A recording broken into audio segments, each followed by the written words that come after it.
everybody, it's Morgan and I'm back with my second video for VADIM. I was about to say Veda, so VADIM, whatever it's called. And I have a haul for you guys.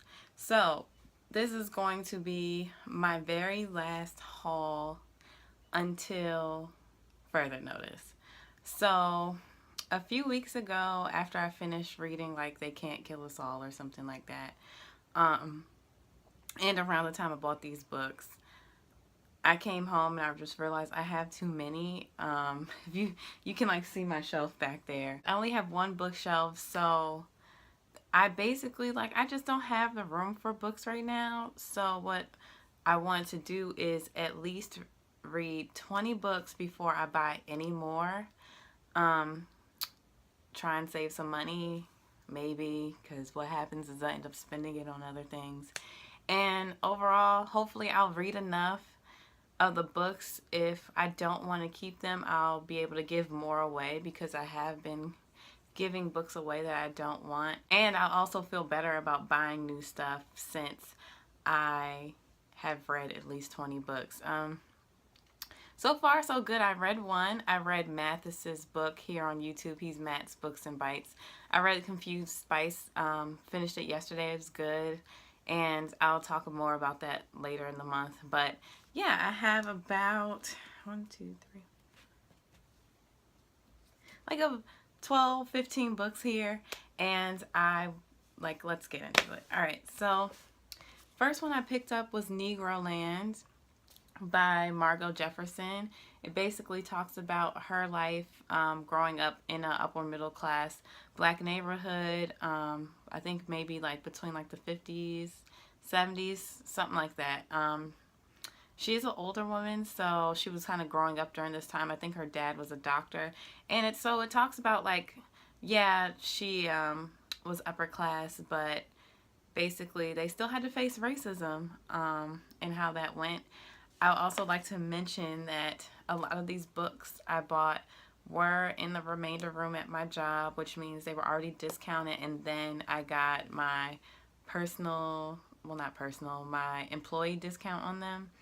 So while it's a lot of books, it didn't cost me a lot of money, and that is why I have so many. So do not try this at home. Alright, so the next one was The Immortal Life of Henrietta Lacks. I've been wanting to read this for a while.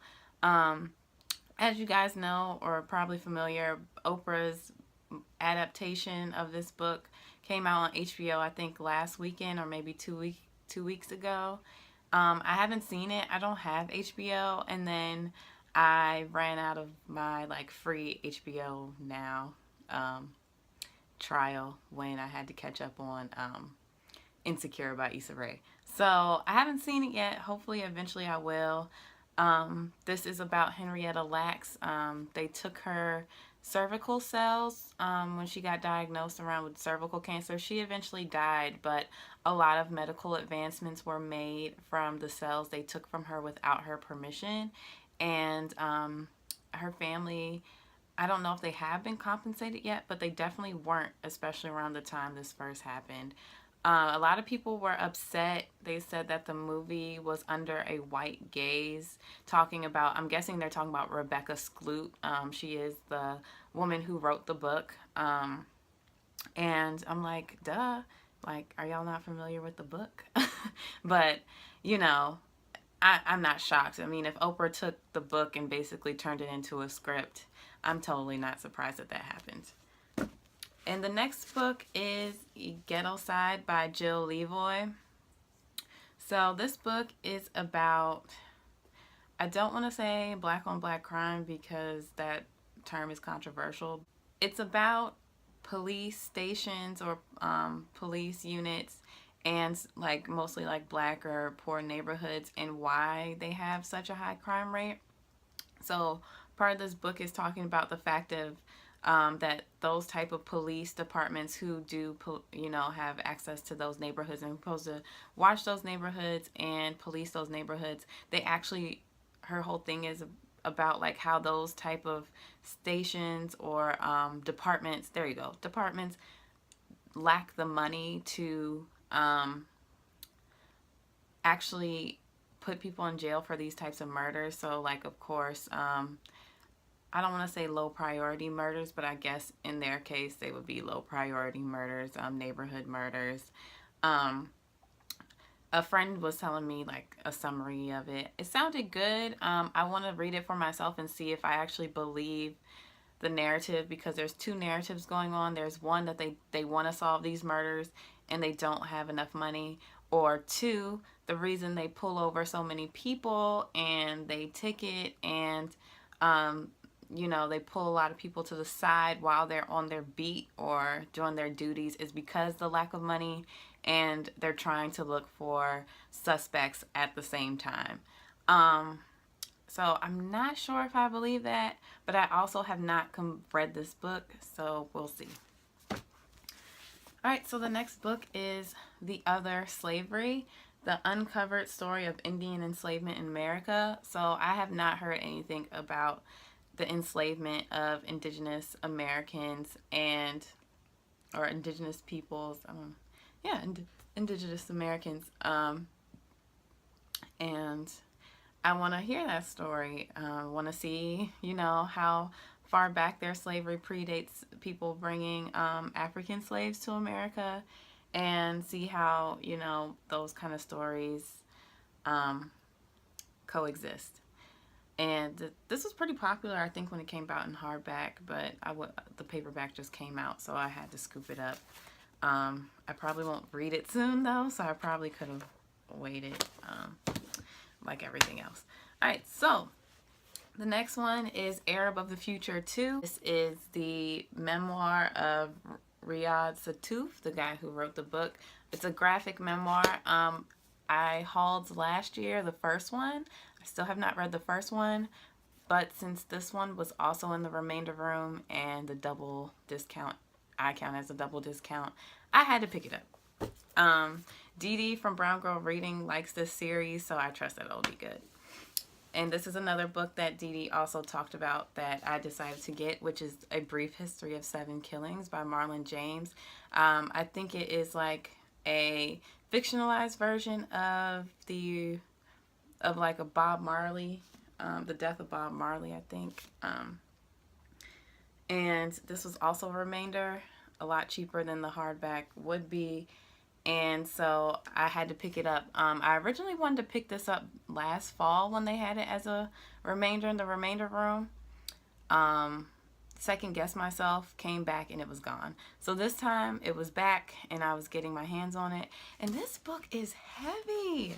This book is almost like I think it is 600 pages, 700 pages almost. It is heavy, you guys. I'm not looking forward to toting this around. But to be honest, like I've seen the paperback in stores too, and it's just as clunky, I would say. And the next one is pretty new release. It was released maybe like fall or winter of last year. I think the beginning of this year. Let me see when this was published.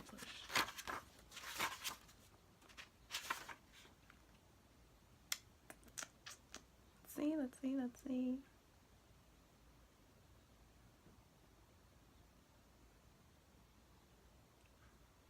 Oh, 2016. Okay, so this one is the Existentialist Cafe. Yeah, at the Existentialist Cafe. This is a collection of essays about the kind of creators and thinkers behind existentialism. More of like a theory about being free, kind of like outer experiences of the body. I feel like I'm giving a bad rap to existentialism, but I'll be honest, like I kind of remember the idea behind the theory, but I can't remember exactly in detail what exactly existentialism is, and that is part of the reason I got this book. Reading about it in academia was really difficult because a lot of times academics aren't very good writers. Like, they're very smart, but sometimes they're too smart for their own good and the reader can't figure out what they're talking about. So I figured if this was made for like public consumption, not just like the idea of people studying in a classroom, then I'll be able to understand it more. And then this also talks about like the people who kind of like would discuss and kind of created this idea. So I'm looking forward to that. All right, moving forward with my next stack of books. So this one I'm excited about. I ended up running across this one day when I was at work. It's called Good Girls Marry Doctors. It's South Asian Daughters on Obedience and Rebellion by Priyali Bhattacharya. I think it's Bhattacharya. So this is a collection of essays by South Asian women talking about, like I said, on obedience and rebellion. So there's talking about like career and just like career, love, going against the grain of their, you know, their tradition, certain traditions in South Asian culture. And I've never seen a book specifically on South Asian women. And so that's exactly why I had to like pick it up when I saw it. All right, so the next one is The Art of Memoir by Mary Karr. This is out in paperback, and I wanted it originally when I saw it in paperback. So when I saw it was in the remainder room as a discount, I picked it up. So this is Mary Karr. She's an author. It's basically a teach-all on how to write memoirs, certain difficulties writing memoirs, and it has clips of her, you know, her favorite memoirs to give the reader an example of what she's talking about in the certain chapters. Eventually, I thought about writing a memoir kind of just for my own personal consumption or like a personal essay, and so I wanted to get that book for that reason.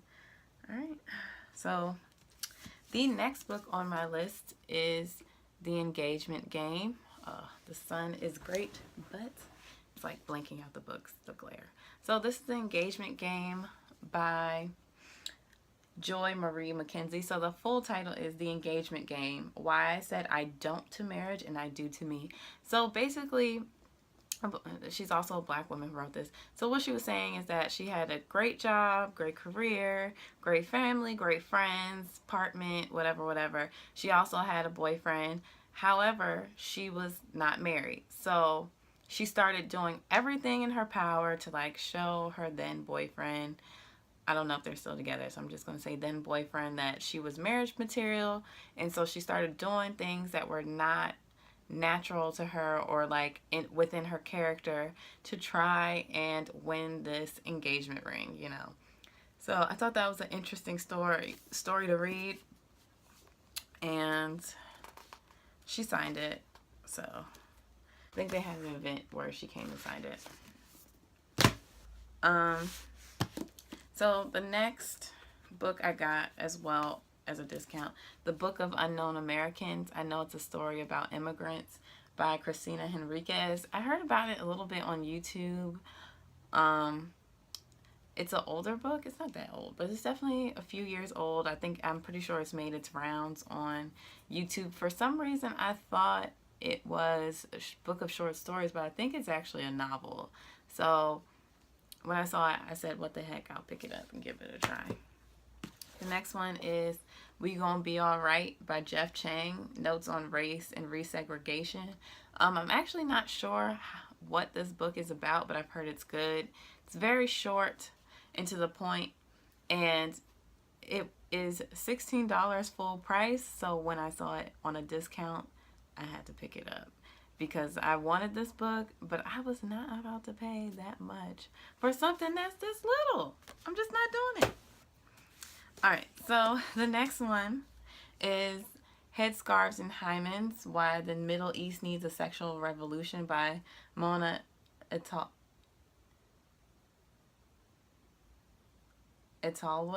Is it Mona Atalway? I'm really sorry for butchering people's names. I'm just unprepared. As far as like not touching these books since I bought them, which is why I need to stop buying so many. I had heard about this a few times. This book is a couple years old, but a lot of little lists I used to read about, like, you know, intersectionality, books on intersectionality and women of color. This book would come up as like something that people should read. So that is exactly what I want to do. So this is like her, I think it's like essays, you know, about the obvious, like why the Middle East needs a sexual revolution. I just want to, you know, that's something that I don't know much about. So I want to get a woman's perspective who is a part of the culture and to understand more about what's going on. And the next book I picked up, I wanted it in paperback, but if it's discounted, I will buy it in hardback. And it is The Originals, How Nonconformists Move the World by Adam Grant.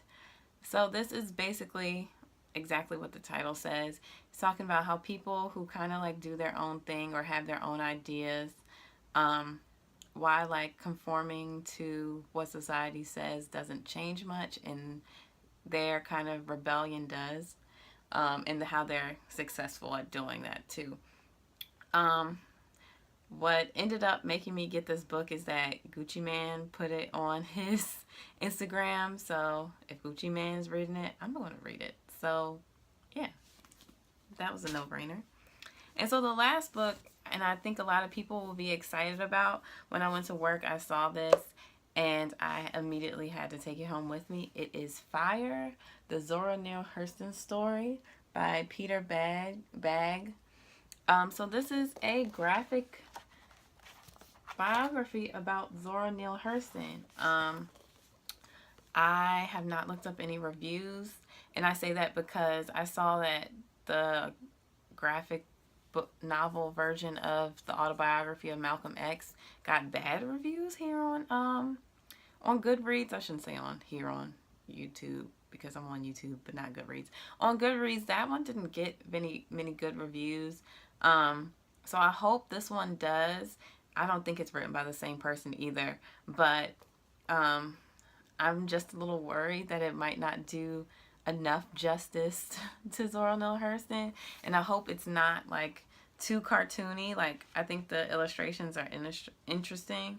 I just hope it doesn't like make too much light of her life. I'm not sure, but nonetheless, I have it and I plan to read it. Hopefully I love it. So that is all for my book haul and my video on day 2. I will see you guys tomorrow. Let me know what you think, if anything seems interesting in here to you. And let me know if you guys want to like know my progress on not buying books, if that will help anybody else, if you guys are interested. I'm really sticking to it so far. I haven't bought any more books since these were purchased, and that's actually really good for me, especially the fact of working at a bookstore. So I will talk to you guys later. Bye.